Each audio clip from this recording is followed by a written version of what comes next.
சமீபத்தில் செந்தில் பாலாஜியுடைய பதவி இருக்கணுமா வேணுமா, அதாவது ஜாமீன் அப்படின்னு யார் சொன்னா? நீதிமன்றம் சொன்னது. இப்போ நாங்க சொன்னா குற்றச்சாட்டு, நீங்க ஊழல் குற்றச்சாட்டு தாவேக்க முன் வைக்கிறது. இப்போ நீதிமன்றம் சொல்லியிருக்கேன். இப்போ நீதிமன்றம் வந்து குற்றச்சாட்டு வைக்குதா இல்லை ஆதாரப்பூர்வமாக நீதிமன்றம் பேசுமா?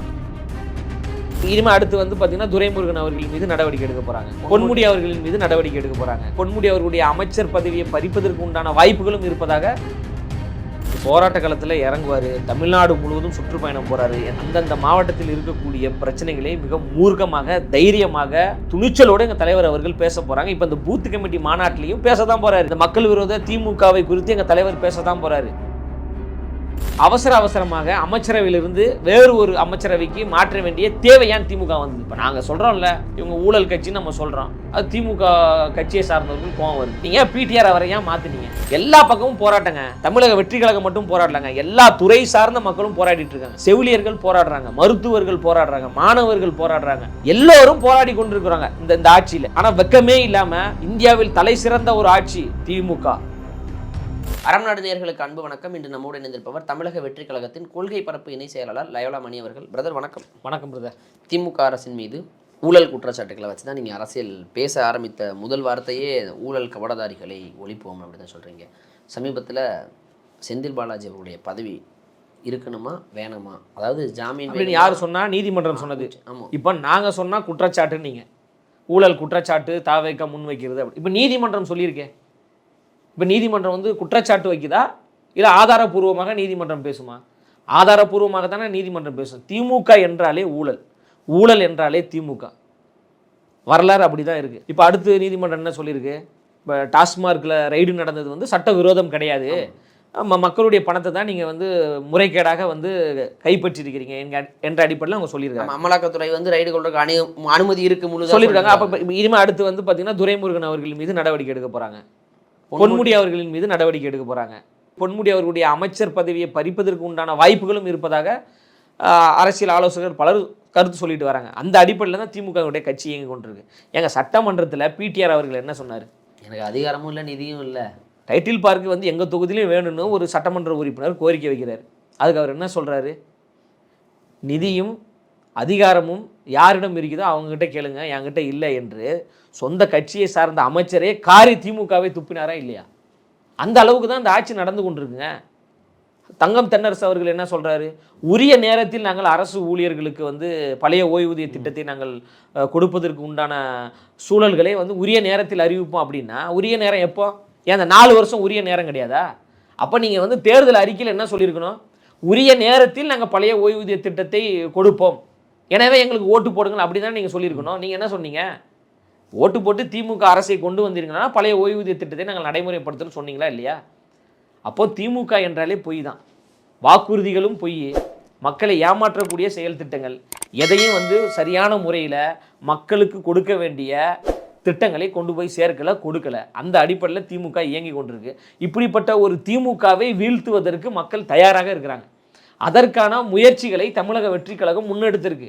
அதற்கான களப்பணியை தமிழக வெற்றி கழகம் முன்னெடுத்து தமிழ்நாடு முழுவதும் எங்கள் தலைவரையும் எங்கள் தமிழக வெற்றி கழகத்தையும் கட்சியினுடைய கொள்கை கோட்பாடுகளையும் மூளை முடுக்கெல்லாம் மக்களிடம் கொண்டு போய் சேர்த்தாச்சு.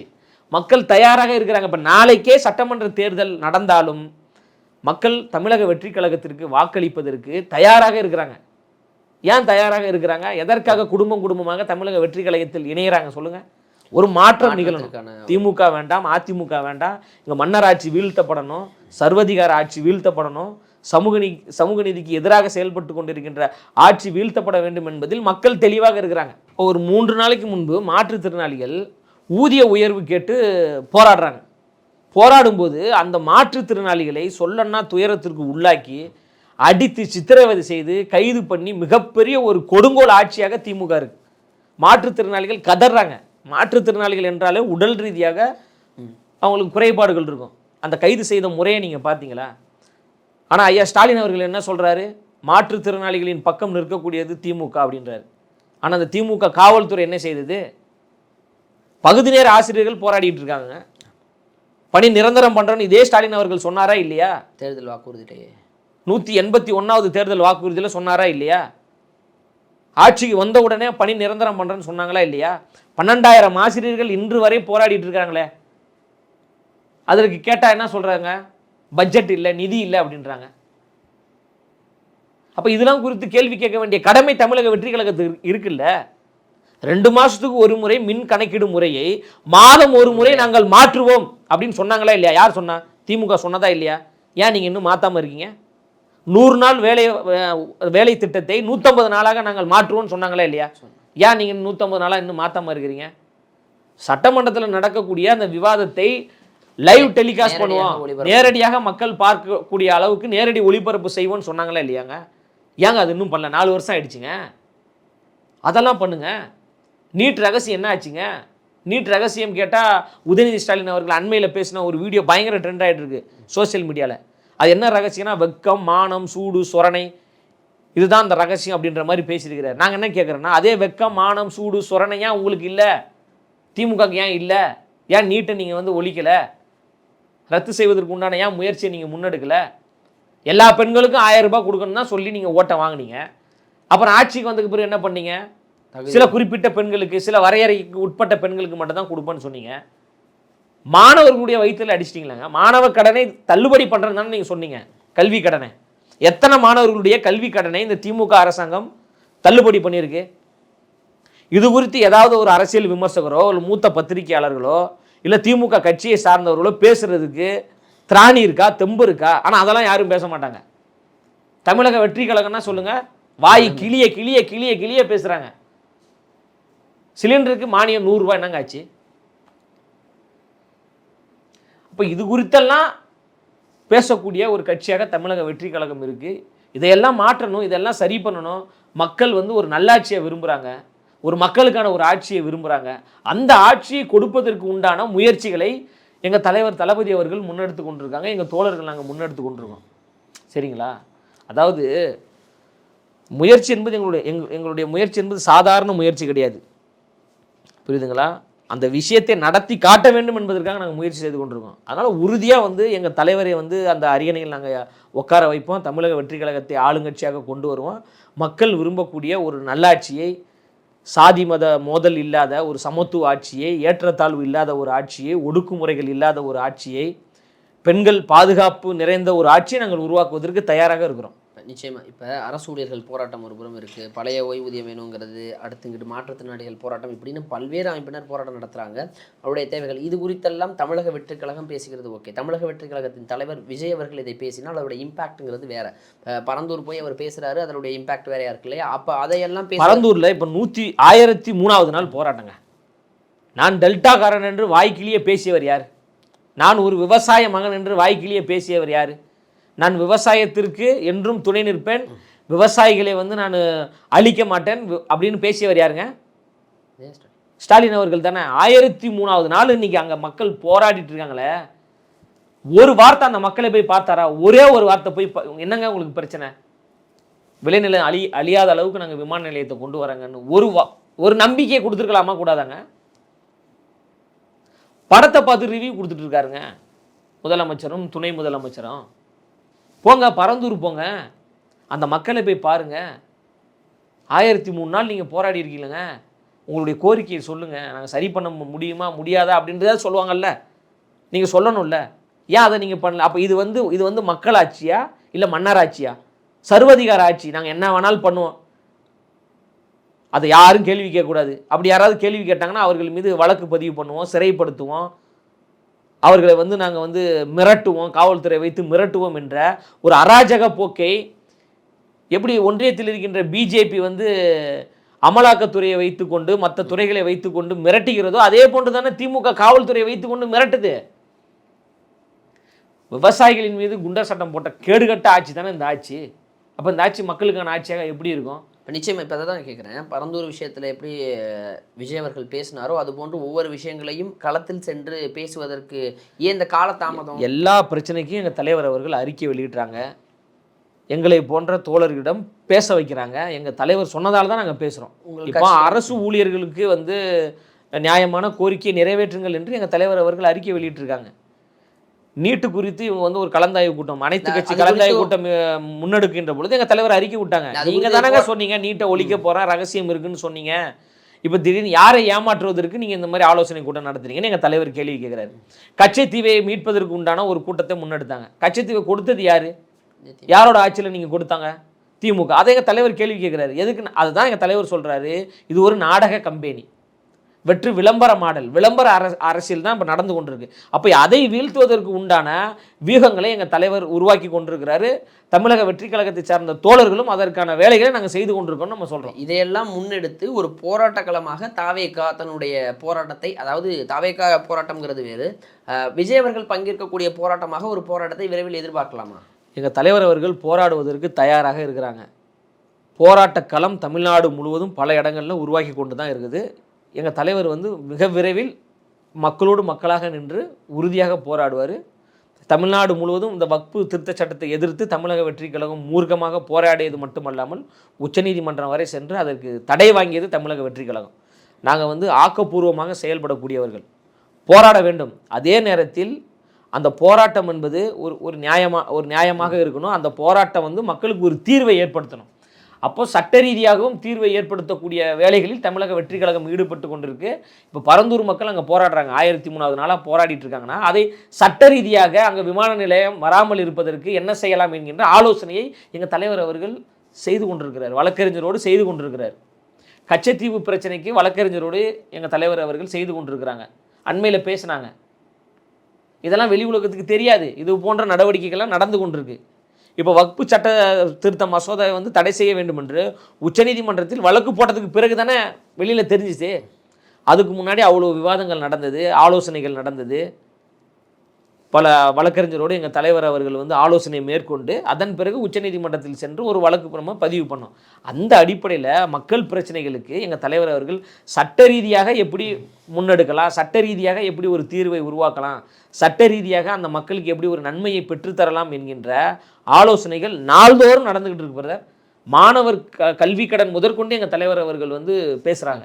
இப்போ இது எல்லாத்தையுமே இந்த சுற்றுப்பயணத்தின் பொழுதும் பேசுவதற்கான வாய்ப்புகள் இருக்குது. நிச்சயமாக போராட்ட காலத்தில் அவர் இறங்குவார், அதுக்கான காலம் வந்துருச்சு. போராட்ட காலத்தில் இறங்குவார். தமிழ்நாடு முழுவதும் சுற்றுப்பயணம் போகிறாரு. அந்தந்த மாவட்டத்தில் இருக்கக்கூடிய பிரச்சனைகளை மிக மூர்க்கமாக, தைரியமாக, தெம்புற துணிச்சலோடு எங்கள் தலைவர் அவர்கள் பேச போகிறாங்க. இப்போ இந்த பூத் கமிட்டி மாநாட்டிலையும் பேச தான் போகிறாரு. இந்த மக்கள் விரோத திமுகவை குறித்து எங்கள் தலைவர் பேச தான் போகிறாரு. குடும்பாட்சி நடத்தி கொண்டிருக்கின்ற இந்த திமுகவை வீழ்த்த தான் போகிறாரு. மக்களுடைய வரிப்பணத்தை கொள்ளையடித்து கொண்டிருக்கின்ற இந்த திமுக ஆட்சியை வீழ்த்த தான் போகிறாரு. நான் என்ன சொல்கிறேன்னா, பிடிஆர் அவர்கள் அவசரமாக அமைச்சரவையிலிருந்து வேறு ஒரு அமைச்சரவைக்கு மாற்ற வேண்டிய தேவை ஏன் திமுக வந்தது?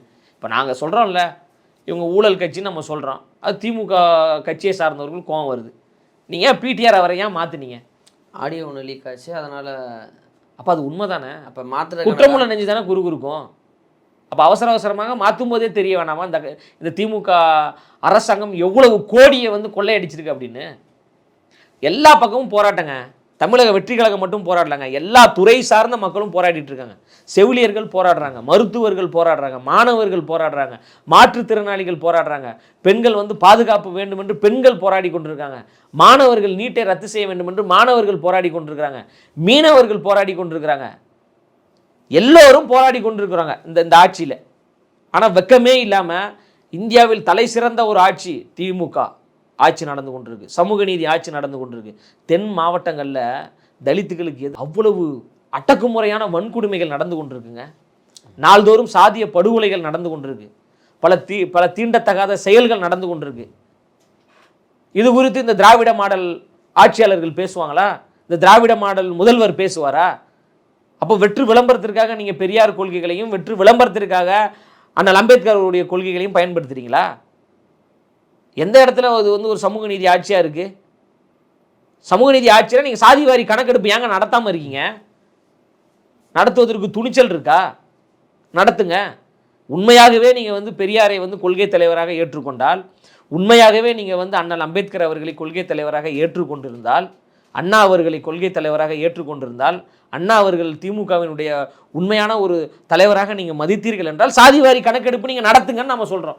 ஒரு ஆய்வை மேற்கொள்ளுங்க. ஆய்வை மேற்கொண்டு ஒரு ஆய்வு அறிக்கை கையில் வச்சுக்கோங்க. எத்தனை சாதி இருக்கிறாங்க, அந்த சாதியினுடைய பொருளாதாரம் என்ன, அவர்களுடைய ஏற்றத்தாழ்வுகள் என்ன, என்ன பிரச்சனைகள் இருக்குது, அவர்களுக்கு எத்தனை சதவீதம் இடஒதுக்கீடு கொடுக்கலாம் என்பதையெல்லாம் ஒரு ஆய்வு பண்ணுங்க.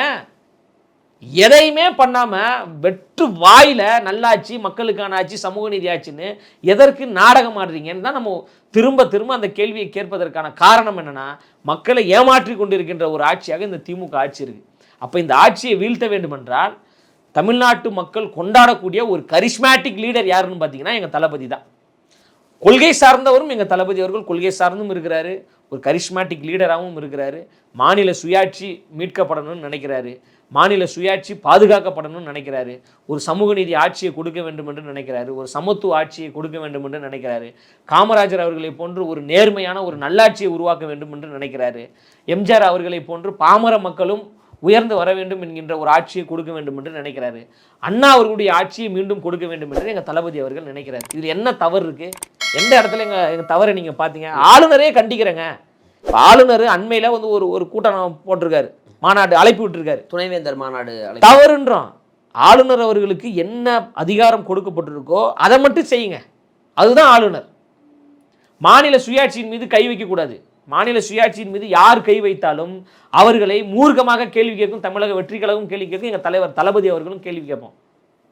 ஆனால் ஆளுநர் வந்து ஒன்றிய அரசுக்கும் மாநில அரசுக்கும் இடையே வந்து ஒரு நல்லுணர்வை ஏற்படுத்தக்கூடிய ஒரு உறவு பாலமாகத்தான் இருக்கணுமே தவிர ஓத்தரமாக இருக்கக்கூடாது. ஆனால் ஆளுநர் அவர்கள் இந்த மாநிலத்துக்கு எதிரான பல செயல்களை செய்து கொண்டிருக்கார். அதனால் எல்லா இடங்கள்லையும் தமிழ்நாடு நலன் சார்ந்து, தமிழ் மொழி சார்ந்து, தமிழ்நாடு மக்களின் கோரிக்கைகள் சார்ந்து, கொள்கைகள் சார்ந்து அவர்களுக்கு துணை நிற்கக்கூடிய ஒரு கட்சியாகத்தான் தமிழக வெற்றி கழகம் இருக்கிறது. அந்த அடிப்படையில் மக்களும் அதை உணர்ந்ததால் தான் எங்கள் கட்சியை வரவேற்கிறாங்க, கொண்டாடுறாங்க. அதற்கான முடிவு, அதற்கான ஒரு நல்ல ஒரு தீர்ப்பு 2026 எல்லாருக்கும் தெரியும். நிச்சயமாக உங்களுடைய பூத் கமிட்டி மாநாடு வெற்றி பெறட்டும். பிறகு தளபதி அவருடைய சுற்றுப்பயணத்தில் அவர் மேற்கொள்ள போகிற அரசியல் எதிர்கொண்டு எதிர்பார்ப்பதற்கு ஒட்டுமொத்த தமிழகம் ஆவலமாக தான் இருக்குது. ஏன்னா நீங்கள் ஒரு புதிய மாற்றத்தை தருவோம் அப்படின்னு சொல்லிட்டு வரும்பொழுது கிரவுண்டில் என்ன பாலிடிக்ஸை பேச போகிறார் அப்படிங்கிறத தான் வெயிட் பண்ணுறாங்க. அதை நேரில் பார்ப்போம். நம்ம அன்றைய தினங்களும் சந்திப்போம். நேரம் கொடுத்ததற்கு நன்றி. மிக்க நன்றி.